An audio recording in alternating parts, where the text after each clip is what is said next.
Hello, my name's Lola, and I'm going to be reacting to The Boys cast breakdown the show's biggest moments by GQ. Hopefully, by the time you've seen this, I've already put in the description where you can see my full reaction to the first 3 episodes of The Boys. And here we go. Literally, season 1, if you had to describe it in one sentence, it was hot, nasty, stinky, dirty, and bloody. Technically, that's not a sentence. I think those are the 5 words that Kripke used to sell the show. It was those 5 words and then superheroes. Hey GQ, I'm Chase Crawford. I play the Deep on The Boys. Hi, I'm Karen Fukuhara. I play Kimiko. I'm Anthony Starr. I play Homelander. Hey, I'm Jensen Ackles. I play Soldier Boy. I'm Laz Alonso. Yeehaw! I play Mother's Milk on Amazon Prime series The Boys. These are some of our biggest moments. You hear? Ah, the whale. When I first saw this, I was like, holy cow. I thought it was hilarious because we didn't see your part of the whale. Right. So we just shot ours and then... No, right. I couldn't even see. Yeah, they're like, just get up on the whale and just, okay, the boat's coming, and it was in the blowhole. We had a blast shooting that whole sequence. I think it was 3-4 days? It was. You guys are bloody. I mean, inside the guts of it, right? I mean, Yeah. Yeah. right? But even before the blood and guts, speed of the boat. Yeah. I mean, Carl was driving that boat like a madman, and he was enjoying it. Yeah. The director of that episode is an ex-stuntman. That's Steve. Steve, yes. Yes, Steve. So he literally had a helicopter that he was in. And so we were shooting like Miami Vice shots the whole day we spent on the lake from like early that morning to evening. Carl drove the boat. And then Steve's up on a helicopter just like taking like sweeping shots all over. They're like right in front of us. The helicopter's going backwards and he's like zooming over our heads. And, we're like, crocking in tubs. And Jack was sitting in the very front of the boat. We had a safe word. Yeah. Do you remember this? It was Carl. Carl. Carl. Say You had to say Carl 3 times. Wow. It's not a bad safe word. Jack's like screaming, Carl. But the thing is he's in front of us, so we can't hear because he's screaming forward, and we're behind him. We got the motor going, like everybody's like into it. And then when we stop, Jack turns around and looks like he has no blood in his face. Yeah, blue. He's blue. Lips are blue. Tongue is blue. Everything on him is blue. Except his butt, which is bright red. Bright Just red. like He got a red ass. And Jack didn't make it to the end of that day. They had to come get him out. We had to send a boat out to come get him. Actually, the boat sank. He was the boat, and then the boat sank. at the end The of boat the sank. trip. Yeah, our boat we were sank. gonna go one more take, and then they said, "Oh, there's a hole in the boat." And Well, it we were the one that told them there was a hole. Yeah, that's true. It was coming in through the motor. It was a nutty day. Yeah, they're supposed to float. Yeah, if it's sinking, something's wrong. Yeah. Oh, hey, look, you're gorgeous. I'm not talking about sex. Just a little bit of pole smoking. It's just a question of how bad you want to be in the 7. After I was cast, they're like, okay, we want to do this scene from the comics and this specific shot. We had a long time to rehearse and talk about it and all the nuances of it and stuff like that. What? I mean, you said you had a crush on me. I figured that, He sees nothing wrong with it. It's just something he's entitled to, almost like as fucked up as it is. Like, oh, this Really is what we do to the rookies or whatever. Like, he's almost surprised when it doesn't work out the way, it's sort of planned it, which is really fucked up. No, what? So they can tell the world that we left the rest of them to fucking die? Come on! You stay the fuck back or I'll laser you, goddammit! I'll laser every fucking one of you! Let's go! The whole plane sequence was filmed obviously in a plane. You can rent film-worthy planes, which are basically gutted except for the seats, and you can move around in them and get cameras in there. And it was a funny day because Dom, she was just traumatized the entire day, and I just found the whole thing hysterically funny. Watching these stunt guys get sucked out of plane doors, and It's very on brand. it was like we had such a different experience because I've always found the dark stuff in this show laced with comedy, which I think is that sweet spot that the show lives in, where it's accessible because there's always this humor. Are you going to save us? Oh, sweetheart, of course I'm gonna save you. You betcha!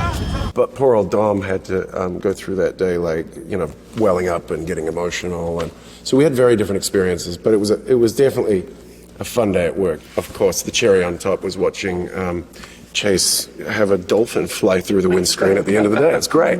It all dovetailed together lovely. Yeah, rescue Atlantic Ocean. That's right. Oh, no, dolphin, my bad. I was shooting the dolphin scene in a big warehouse, and they're shaking the thing and spritzing the dolphin down. And Anthony's in like the massive airplane head across the way. We were shooting those the same day. It was just a very harrowing, intense, action sequence, and me like, shut the fuck up. If I just touch it, will you shut up? It was so funny. It was really funny. Acting with that prosthetic dolphin. But you saw it was the same day, right? So good. Yeah, I just walked great. over and just sat watching and laughing. Yeah. I mean, you're like Greenpeace's worst nightmare. You take out dolphins. Season 2, it's a whale. It's like, what next? Manatee? Probably might. The hits keep coming. Yeah.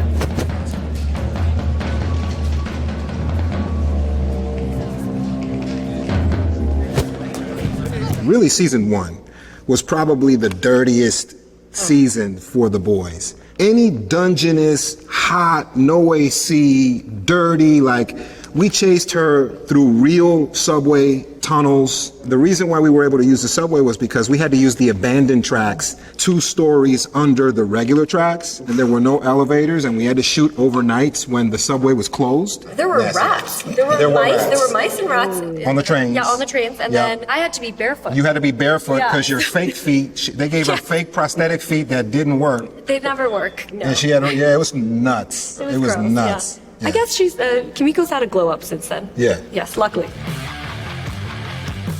I said, lay down. Ow! Oh my God! That's so So the gross. day after he shot that scene, I remember going in the makeup trailer and his gills, his whole chest plate and gills were laying in the makeup trailer, and my dumbass decided to touch the gills. They're beautiful, man. And it moved. It moved. They're beautiful. I literally ended up on the other side of the makeup trailer, and my hand was dripping white, like clear goo. It was very lubricated. Mystery goop. Very slippery, and the gills moved by them. They were like, Yeah, they moved on their own. Yeah, they're truly Breathing. disgusting.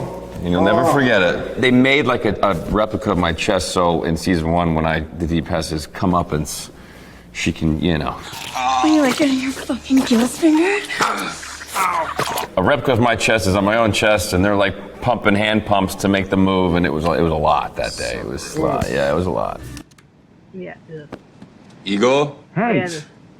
Then later on, his gills started singing Here, open up. in season 2.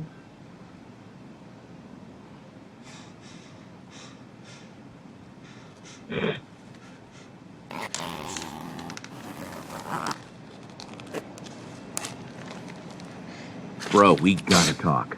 Kripke was actually like, we're gonna get Helen Mirren to voice the gills. He was Helen Mirren. shooting for the moon. Can you imagine He Helen was Mirren? joking, but yeah. I've got to go We're talking like lay Anthony down some Hopkins tracks. maybe, but no. You think yeah. he's joking until he's not, though.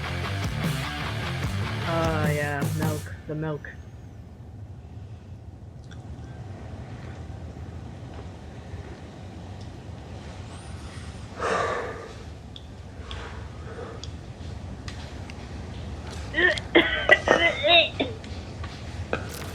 Nasty. Yeah, the milk thing has really taken on a life of its own. It started with Eric. He wrote it into the first scene when I found some leftover Stillwell juice in the freezer, mummy juice, and laser it warm, and then Colby interrupts.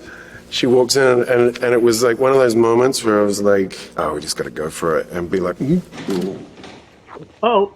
As soon as we were doing it, Busted. it was like, oh fuck, we gotta keep this going. So I emailed Crip, buddy, that was so much fun. It was so funny. I think we got to do more. And he was like, I'm way ahead of you, man. I've seen the dailies, and you get ready to drink milk. I was like, okay, yep. Get ready to drink milk. Yeah, the dairy marketing board loves it. Got milk. It just became this little motif, and it's really demented, which actually in a weird way opened a lot of doors into the character and into how weird we could go. And then we've really exploited that entirely in season 3. Season 3, it doesn't not factor in.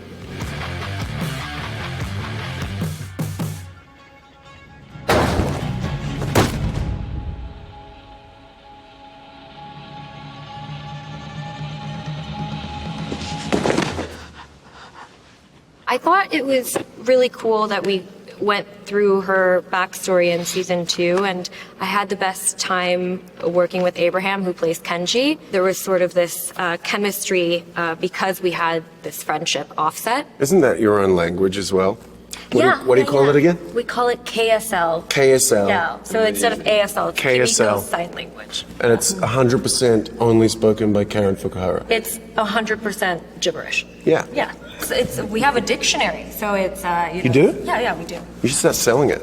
Maybe. You can make a quick $20, mate. Don't tell Amazon.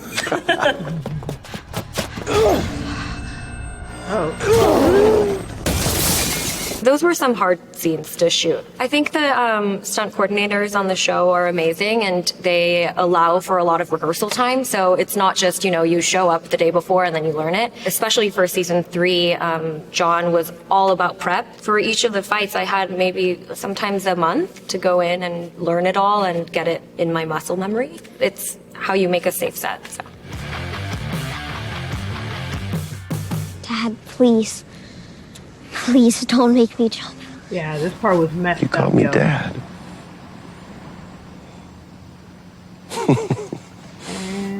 There you go. Well, I mean, I didn't actually push a child off a roof, let's be clear. Because I actually did get some messages on Twitter going, "Oh my God, what's wrong with you? You pushed him up." The kid's, he's an awesome little kid, so he's great. He's fun. And then we did it actually on it's about 2 foot high, just threw him off the edge of a 2-foot thing into a summit. I can't fly. I'll just fall right off of here. Hey, buddy. You're gonna love it. I promise. Nothing like you. I can't fly. You can. I promise you can. It didn't really translate what it was going to look like. It didn't when we were doing it, because most of the things I do, there's never much practical. It's like lasering the plane. It's like just green around you with a couple of tennis balls. So then I see it, and oh, that looks great. And that was the case with this. It didn't compute. So it was just like, all right, we've done that. Can I go and have a lunch now? Yep. And then I saw it when it was finally done, and I just burst out laughing. And the thing that really made it for me was his little squeal as he flies off. And that little comes out. And oh God, I was crying laughing at that. I thought it was hysterical. It's also the casualness in which Homelander's like, right. Like, the disappointment after that. So it's not a great parent. Obviously. Oh, that was awesome. Yep, look at that. Just beating the snot out of Stormfront.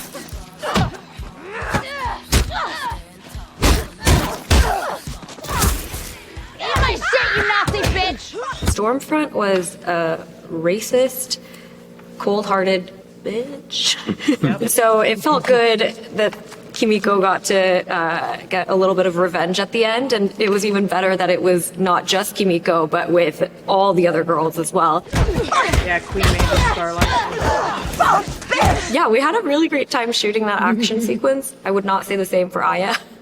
She had a hard time. It kind of tied it all together, full circle moment for Kimiko at least. And it was real hand-to-hand combat, which I loved. Not all superpowers, and so it was fun to do. That whole shoot was really, really cold though. It was starting to, I think it was November in Toronto, and we were still wearing our, I guess, summer clothing, but we had to continuously shoot, so it was very, very cold. We remember wearing all the Canada Goose in between takes and everything and warming up. Yeah. Oh, that was hilarious.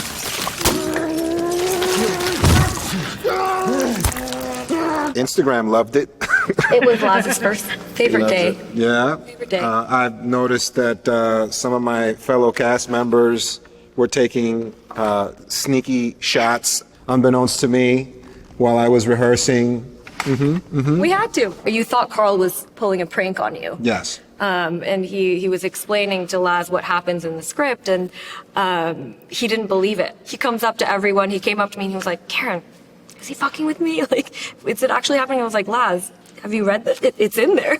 It wasn't in the first draft. In the first draft, my character just sees him on the CCTV screen, and he just goes, "Oh man, brother got a love sausage." That's it.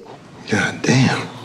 Brother's got a love sausage. And then by draft 11, It's strangling me. And so then I go to Karen, who's one of my confidants on set, and she's like, yeah, it's really happening. And I'm like, oh, you too? You're in on it with him? Even like the makeup girls, everybody's like laughing and like giggling. And I'm like, you guys, that's really happening? They're like, you might want to ask for a new copy of the script. I go to my trailer and I'm like, you know, it was a crazy week. We shot that at a real abandoned mental hospital in this area called London, which was about 2-3 hours away. So we had to sleep out there and live out there for about a week. That's all we did was, 13 hours a day. We were in this abandoned mental facility that certain parts of it were quote unquote haunted, according to certain people. By the time we got to that shot, we were already indoctrinated. Like we were there. So we were in the zone and we just went for it. What was that? That's his fucking dick. Don't be so close-minded. Do you guys ever sit when we're doing things like this and listen and then think, wow, I could have done anything else with my life than talk about stuff like that? I could have been a lawyer. Could have done anything. I was just sitting there listening to that story going, wow, that's insane what we're doing right now. We're sitting here talking about a man wrestling a prosthetic penis. I love it. I love it. Everyone needs a day job, right? Mm-hmm. Yeah, at some point, like, man, you just gotta sit there and be like, oh my God, like, what did I do to deserve this? What did I say or do that got me to this point? Yeah. Anyway, that's my reaction to The Boys cast breakdown, the show's biggest moments by GQ. See you on the next one. Bye.